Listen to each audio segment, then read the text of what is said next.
Hi everybody, welcome to my channel, Life Law Bin.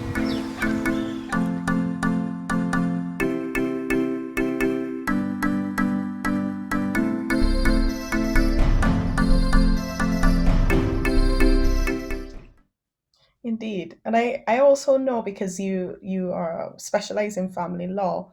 There are some other areas as well that you focus on. Now, do you care to show to share with us? I'm chewing my words. Do you care to share with us your experiences in these other aspects as well? Of course. I mean, actually, it's quite funny, because I suppose one might get the perception that all I do is surrogacy, but actually that's not the case. And I suppose, gosh, I can't really work out what it would be, but it's not all of my practice. So, it's a particular niche part of my practice. But I probably do more than a lot of people. But I specialize exclusively in children work. I don't do any financial provision, so kind of, divorce settlement type cases anymore. And certainly not for the last 5 years or so. And so on the children's side, it's divided up into private and public law work.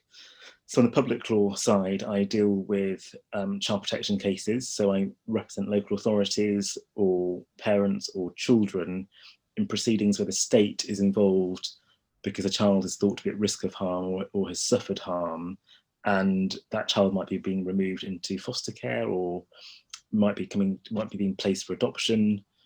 And so those can be quite difficult cases because you're dealing with the human condition often at its worst, because they involve mental health issues, child sexual abuse, physical abuse. They can be quite, neglect. They can be quite difficult. Um, and then on the private law, it's a really broad mixture of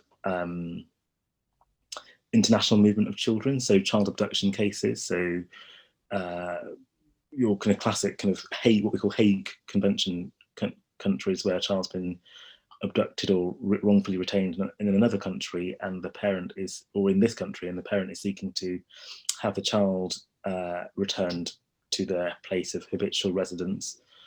I deal with your kind of classic kind of bread and butter, private custody, what people would commonly call custody cases, which are more called use more a more friendly term is used, child arrangement cases where parents are disputing about where the child should live or how often they should see a non-resident parent. And that can be domestic and international because, of course, if a parent wants to relocate to another country, you can have those issues. Or you've got a parent living in X country, the child's living here, but they're still trying to sort out contact here. And then kind of cases involving stranded spouses where a spouse might have been stranded in another country and they're seeking somehow to come back to this country. FGM cases involving young people and adults. And I suppose two other areas, which I mean, last year I spent a lot of last year, but it's been over time working on an inquiry where I was representing a core participant in the independent inquiry into child sexual abuse, being led by two silks in my chambers. And that's a different skill set, I suppose, in one sense, because it's not adversarial in the same way working on an inquiry, but it's an interesting legal experience. And I suppose the final area is court of protection, which I don't do a huge amount of, but I do a bit of. And court of protection is kind of divided, is obviously looking at vulnerable adults who don't have capacity, and it's divided into kind of financial affairs or best interest cases. And I do exclusively best interest cases, so involving someone's liberty being deprived. And I think there's obviously obvious parallel with family work because you're looking at best interests and welfare. It's exactly the same balancing exercise that you do within a family court paradigm. So that's kind of an overview of everything. I don't think I've missed anything out. I'm No, I, sure. I don't think you missed anything out. And what I really liked about it is that it really showed that family isn't just the, I guess, the open and shut, divorce cases or just the typical custody cases. Uh, Mm. it actually, there's a lot of scope for different pockets of areas within family law. So I think it also helps those viewers who, who've probably considered family but haven't really recognized how many areas fall within it. Yeah, And and no, sorry, uh, I was saying I noticed you were saying specifically you don't deal with, those the financial provision aspects of the cases in terms of divorce settlements. So it just shows you can do certain things, but not other things. Sorry, you were about to say no, something. not at all. Not at all. I think the beauty with that of family law is that it transcends all aspects of society. And so my clients can be a vulnerable young mother who has perhaps been in the care system herself, is now an IV drug user, about to have her child placed for adoption. Or you can be representing the rich and wealthy who are, a parent trying to resist the other parent relocating with the child to New York, to Spain, to Australia, and so you get a complete cross section, which is, obviously it depends what you do and what particular set you're at. That you might do more of one than the other, but I think I'm very privileged to be at the set that I'm at because we do everything, and I really wouldn't change that I get to see such a broad mixture because I suppose it keeps you in touch with reality of what's going on in the world. Because as I say, you can be representing, people who've had the most horrific and unthinkable things happen to them, um, and then representing people who you just see on TV and you have no kind of real connection with them, but they're fascinating nonetheless. And so, as I say, you get a complete cross section of society, which is quite grounding in one sense because ultimately what it comes back down to is that as a family lawyer, you're trying to find solutions for them, and it's often the most difficult time in their life. And so it's, as I always said, it's a real privilege to do that because you're trying to fix something. And I know I say fix something, not necessarily win something, because of course, the adversarial nature of it means, you're not always winning anyway because you're in the family court. But no, I think it's really important to emphasize that, particularly if there are students watching who are unsure or had perhaps written family law off, because I'm always fascinated about hearing other family lawyers' journeys to family law in particular. And you so often hear, I never really thought about family law at law school, or I never thought about it because it doesn't seem like it was for me. And then they realize, as you say, that there's so many different areas that you can go into that aren't just what you might have expected to think family law was about. Yeah, definitely.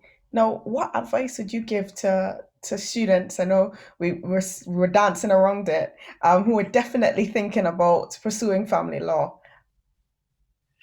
Gosh, well, of course, it's really difficult in one sense. I suppose I think look at as much as possible. So, and the easiest way to do that is looking at cases. So subscribe to. There's a great weekly update called Family Law Week. And I don't know if they send emails weekly anymore, but it's a great website called Family Law Week that has loads of cases that are easily accessible. And I heard a podcast a couple of days ago with the Silk saying his advice to people is just to read cases. Now that might seem really dull and boring, particularly if you're working so hard as it is already. But reading family court judgments can actually be quite interesting because you're learning about the human condition. If you read it from start to end, you get basically a story of what's going on. And I think, particularly with family law cases, they read very differently to the procedure and practice which you might be taught at law school or at bar school. So read cases and read a variety of cases, as well as watching stuff. Go on. It's been really difficult in lockdown to do work experience. I think you have to be creative, and I think those of us who are on pupillage committees reading applications have to also be creative, and when we're reading things to attach weight to of course, it's been difficult to get work experience in the last 12 months, but watch things online, watch Supreme Court cases that are arguing about the interpretation of UN conventions and refugees and how that interplays with the child abduction law. uh, Watch the Supreme Court arguments about prenuptial agreements. um, those give you a bit of an insight into family law, particularly if you can't get access to getting direct experience. And what else did I say? I suppose also think about what you can offer, because people often forget. I think I've had a number of mentees who have only really twigged to this when I've said it, that there are a lot of transferable skills in jobs that you might do when you're at university or at law school that translate well into being a family lawyer. Like if you're working in a busy restaurant or a busy shop and you're dealing with people who can be quite difficult, think about how that can apply to when you're applying for pupillage on Pupillage Gateway, and you're answering that question of why do you want to be a barrister, or why family law.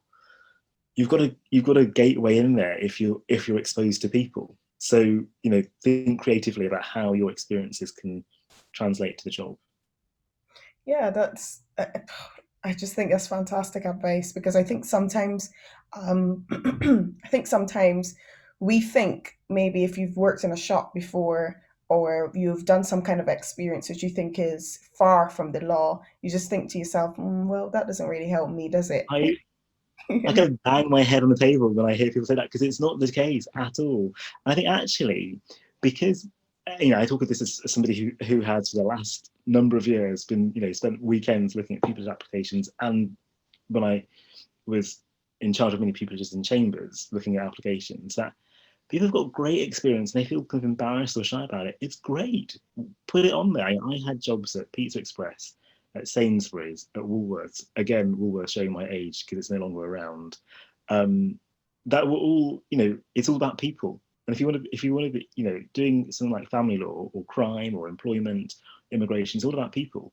So identify the transferable skills and translate that into an application to show how you're competent at doing the job as a family lawyer. Um,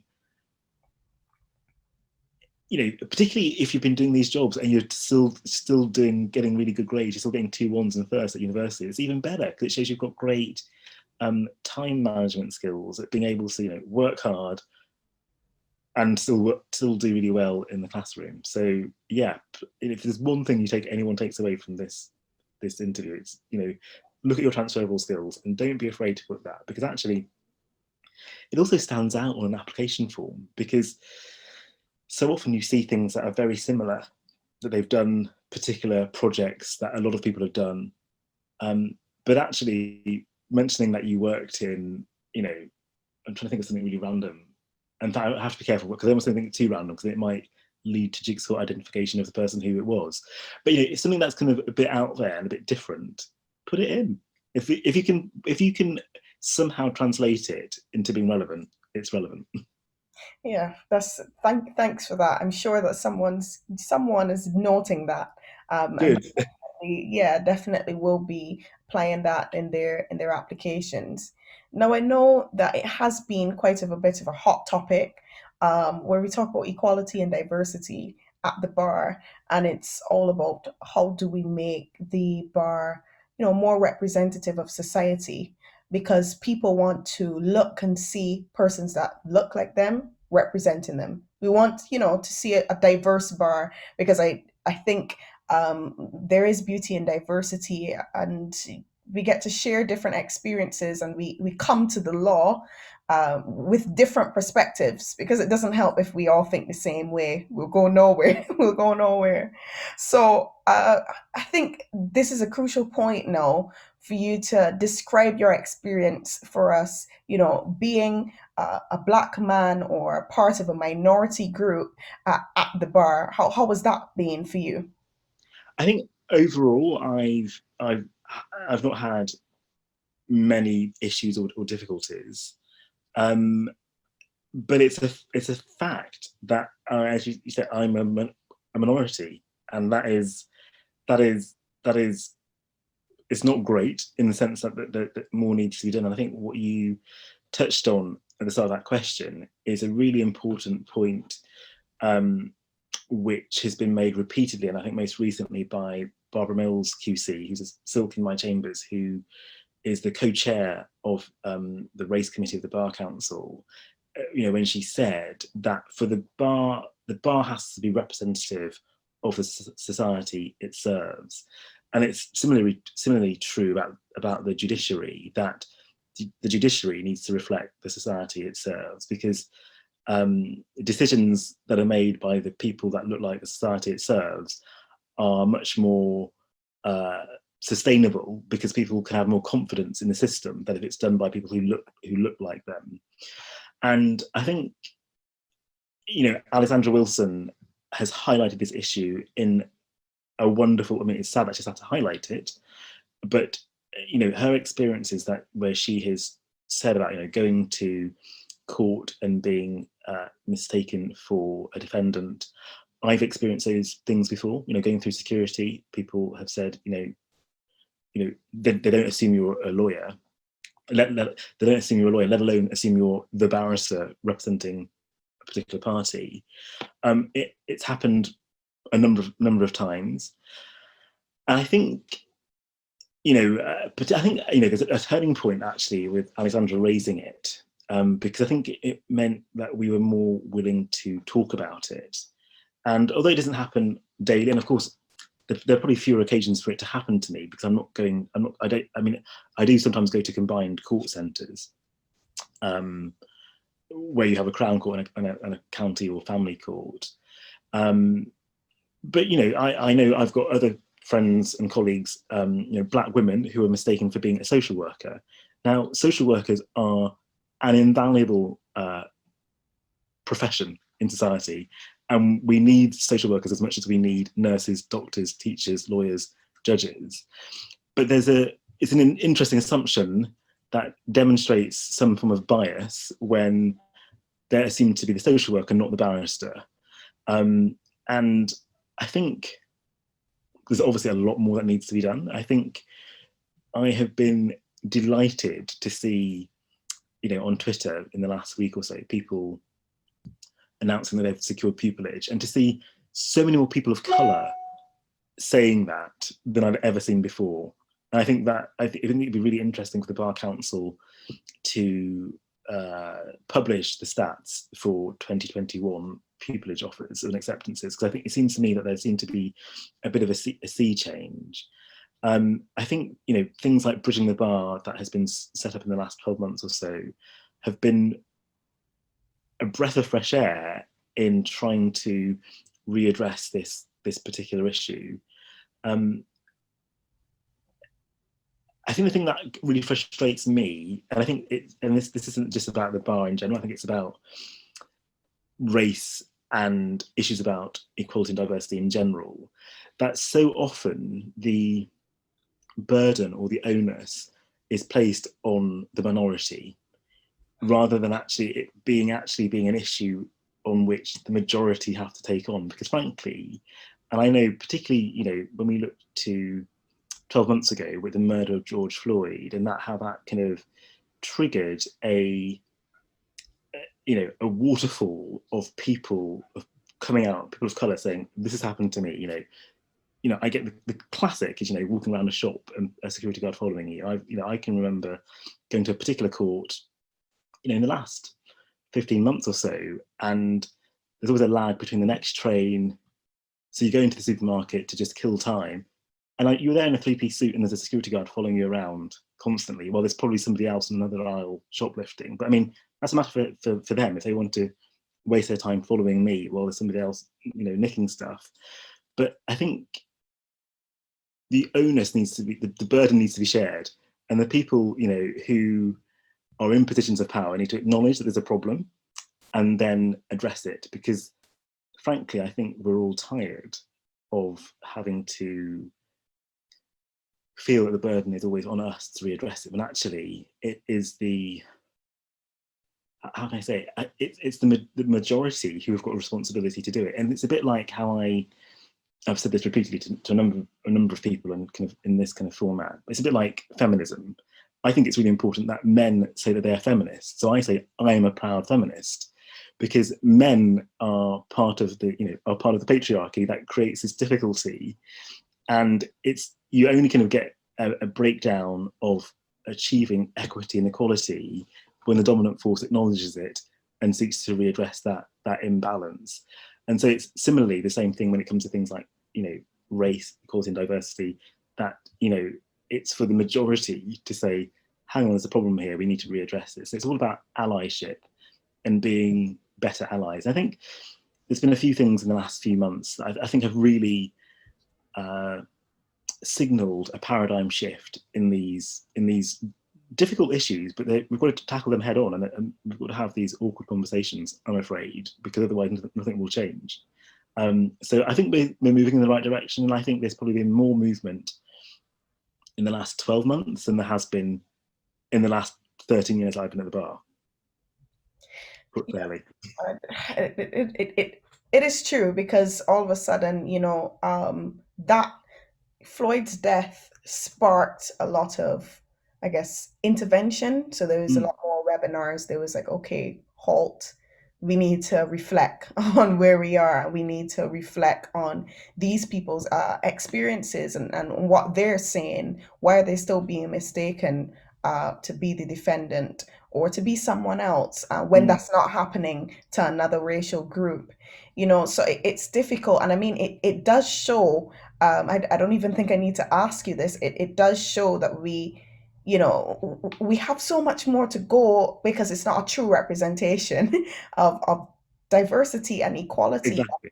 And it makes us start to think about, or how should I say it? It's systemic. So we need to look at, our pupillage recruitment formats.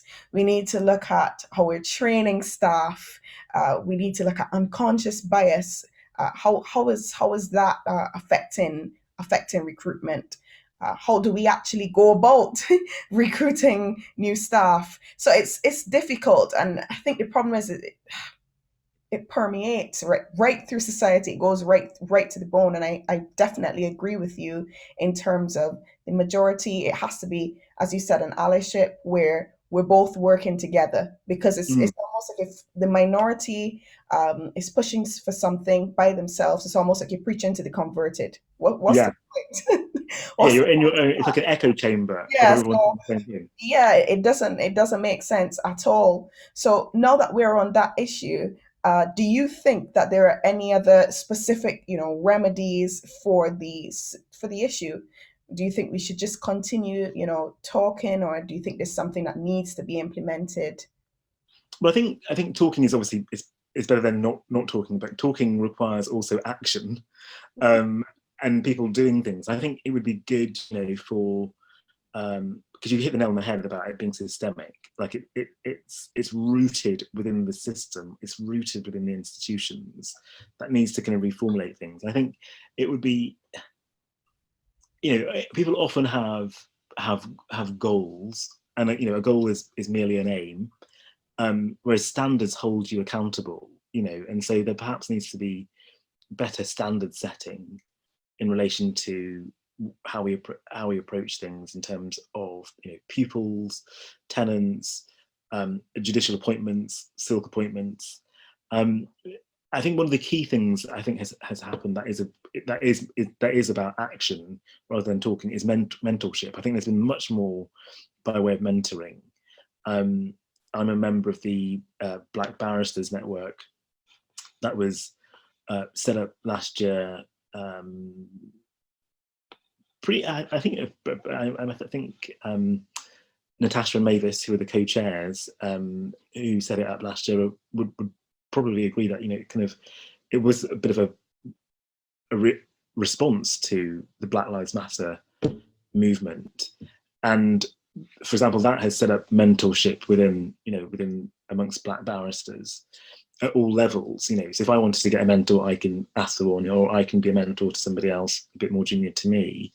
And I think those kind of things are good. So mentorship is a really easy way of doing it, and it's effective because there's that really great study from the school in a state school in Islington, uh, where Michelle Obama visited in 2009, and they looked at the results of that school for the young women, the young people at that school after Michelle Obama had visited, and how she'd inspired them and had kept in touch with a number of them, and the results kind of rocketed. And it's a really good example, actually, of showing how mentorship and supporting, perhaps less privileged people can make a difference. And so, in one sense, it kind of comes back to what I was saying earlier.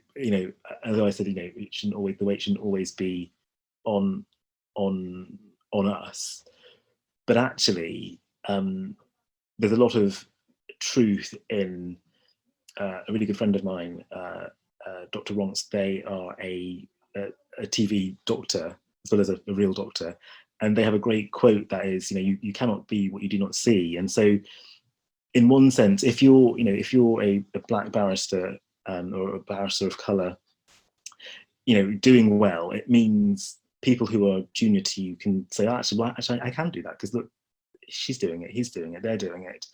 There's space for me in this crazy world as well to do the same thing. And so I feel like in one sense, I've been a bit more inspired by stuff to take on more kind of responsibility, perhaps sometimes too much, but just to kind of, as a form of showing, look, I've got stuff to add to bring to the table as well. Whereas, if you'd asked me 18 months ago, 2 years ago, I might have bowed out of it or shied away from it. But it's a two-way street, isn't it? It's stepping up to the plate, but also, um, allyship and people actually putting things into practice.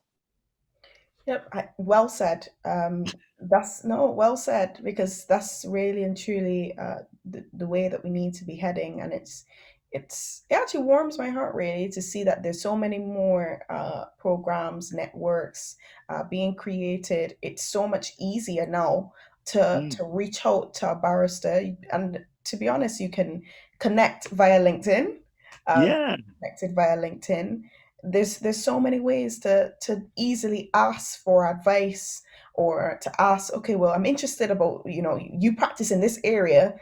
What's that like? How can I go about gaining experience here? So it's in one way, it's good. It's really good, and it's definitely a step in the right direction, and we need to be going that way. Now, Andrew, I'm very grateful for you coming on the channel. Um, I, honestly, because I know that you probably have a very busy schedule. So I'm happy that we could find this time to chat, and I'm sure that our viewers also enjoyed this one as well, because I did. Well, yeah. Thank you very much for inviting me. It's a real honour to be a guest on your channel. Thank you. Thank you, everyone else. We'll see you on the next video. Have a good one.